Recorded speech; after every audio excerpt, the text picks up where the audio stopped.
It's an absolute pleasure that my lovely business partner and an adorable illustrator, also of mine, who people care very much about, are launching the second book. And it's a beautiful, beautiful book, and I got to read the first chapter. I was very honoured about that. And I don't know if I need to say any more other than, you know, enjoy it. I can't wait to get my copy. And have a lovely afternoon. Let's do your copy after, yes. Have a lovely afternoon. Thank you very much. Thank you everybody for being here. Thank you all for coming. Yeah. Has anybody not read A Bushy Tale? The first one. Well, that was our first book, and it's about Squish, the red squirrel, and his woodland friends, and how they have to try and stop the grey squirrels from invading the woods. Now, I won't tell you any more about it because you might want to read it at some point. But the second book kind of picks up later, and it's the story of Colin the fox, who is one of Squish's friends. Now, for reasons that we won't go into, because you'll have to read it yourself in the book, Colin has decided that he doesn't like eating meat. All foxes are supposed to eat meat, but Colin has decided he doesn't like meat. That's made him quite unpopular at home. So he has basically left home. We're just going to read you a little bit of it. It hasn't got many spoilers in, but it gives you an idea of what the book's all about. So Colin's set off on his own, and he's starting to feel a bit hungry now. So Colin was also starting to feel very hungry. He hadn't eaten the night before, and hadn't eaten any breakfast. He looked around on the ground for acorns, but couldn't see any. Squish would know where to find some, he thought, but it was too late to go back now.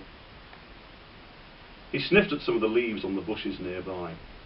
After all, other animals lived quite happily just eating what they found growing on the bushes. He also knew that sometimes his mother added a few leaves to their meals, even though his father usually left his. But Colin didn't know which leaves were the right ones. He cautiously nibbled at the nearest leaf, but it tasted so unpleasant that he spat it out again. I wouldn't eat that if I were you, a voice said nearby. It's bitter. Colin looked round and saw the face of a deer looking nervously at him out of a gap in the bushes. Yes, I know, Colin replied. I just found out. Not your usual sort of thing, is it? The deer asked.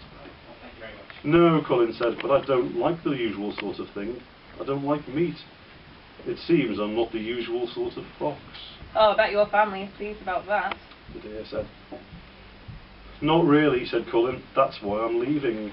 Are you sure you don't eat meat? The deer asked. Very sure, Colin told her. Good, because you're too small to touch me anyway. The deer selected some leaves from a nearby clump of bracken and started chewing. What's that you're eating? Colin asked. Bracken. It's really good. You should try some. The deer told him. But you want to get the new shoots. The older stuff is a bit tough. See at the top, those really curly green bits? Try one of those. Colin looked at the top of the bracken. There were leaves in tight curls clustered together, and they reminded Colin of the way caterpillars curled up. He bit off one of the shoots and chewed. The shoots were really sweet and juicy and really very tasty. Thanks, Colin said to the deer. They are good. No problem. The deer said. Which way are you heading? I'm not sure. This way, I think. He pointed down the path he had been following before he stopped. Probably as good as any way. Can I ask a question? Did you do your research page and taste some bracken? Yes.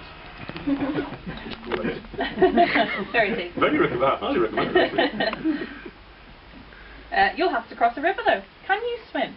I don't know, Colin said. I've never tried. Well, you're about to find out. The deer said with a laugh. Oh, and watch With a out. laugh. Oh, and watch out for pirates. Pirates? Colin asked alarmed. What are they? Oh, I don't know. The deer said. But I've heard they're all along the riverbank and they will steal your pies. But I haven't got any pies, Colin protested. In that case, they'll steal everything else you've got. I haven't got anything at all, Colin argued. Ah, said the deer. but they don't know that, do they? Good luck. With that, she disappeared into the bush and was gone. Colin thought briefly about how kind the deer had been, and how its gentle eyes had clouded with fear just because Colin was a fox. He wondered if all animals looked at him like that, even his friends. But then Colin remembered what the deer had said and looked down the path he had chosen nervously. Pirates, he thought. Maybe I was better off staying at home. If you want to find out what happens when Colin meets the pirates, you'll have to buy the book. So there we go. That gives you an idea of what it's all about. Would anyone like to ask us any questions? Anyone? I wondered if you might. So you know how Colin's likes the acorns, Yes. and he likes what's the kind of thing? Bracken. Bracken.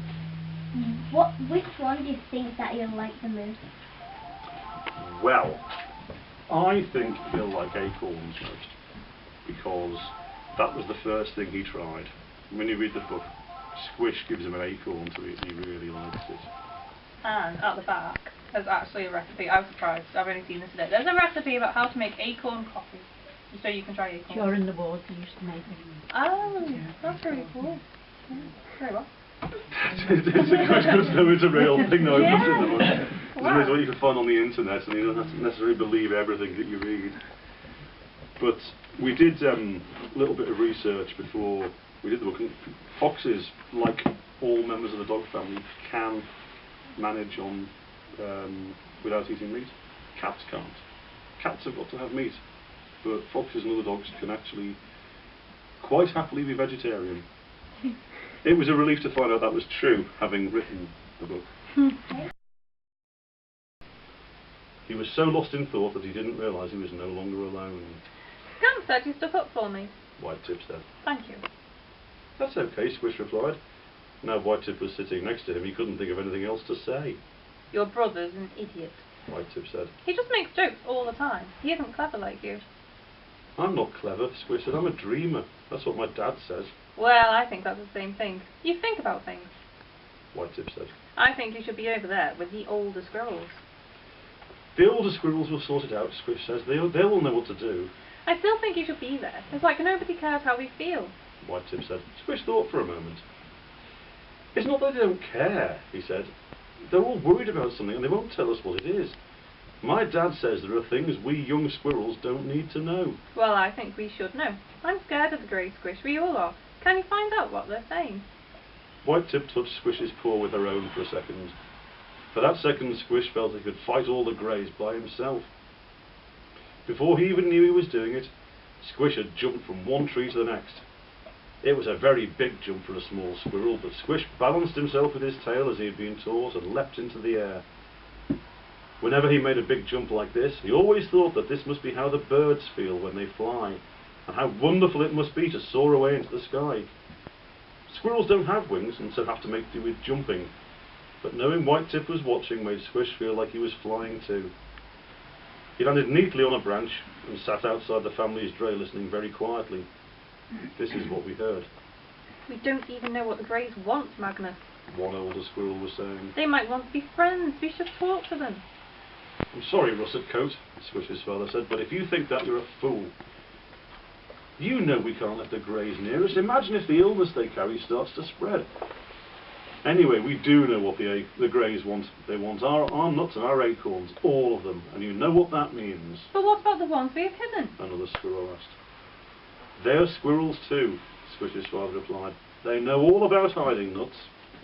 I know the other animals laugh at us and say we've forgotten where we put them, but... Shh, Russet Coat said. Someone might hear. There's nobody here but squirrels. But you're right, we don't want the other animals to know the squirrel's secret. That was enough for Squish. The squirrels had a secret. He waited to hear if his father would say what the secret was, but he started talking about acorns and using big words Squish had never heard before. As quietly as he could, Squish made the leap back to the other tree. White-Tip was waiting for him. What are they saying? White-Tip asked. I couldn't hear, Squish said. Even though he wanted to tell White-Tip what he had heard, he needed time to think about it. He also quite liked the idea of having a secret of his own. Squish and the other young squirrels spent the night at the tree next door. The older squirrels carried on talking until long after the young squirrel's bedtime. But Squish found it hard to sleep even though the dray was comfortable and warm, and he was very tired. What was the squirrel's secret? And what did it have to do with acorns and the greys? He decided that as soon as he could, he would find out. There we go. Do you know how, like the pirate in that book, the written in that book, so they're in the same place, and Colin normally goes with Squish everywhere. Oh, he's venturing out. He's going on an adventure by himself, and by doing that, he meets loads of new characters, doesn't he? That's it. In each book, the world that they live in gets bigger and bigger. Because in the third book, Brian the Badger goes on an even longer journey, and it's a way of bringing different characters in. He meets a cow. He meets lots of characters. Cows say moo. That's all they say. Wouldn't this underdogs question, of course, and whether it feeds children and things like that? Wouldn't the fox's stomach have to change if it became a vegetarian? Because cows have special stomachs because they all grass eat.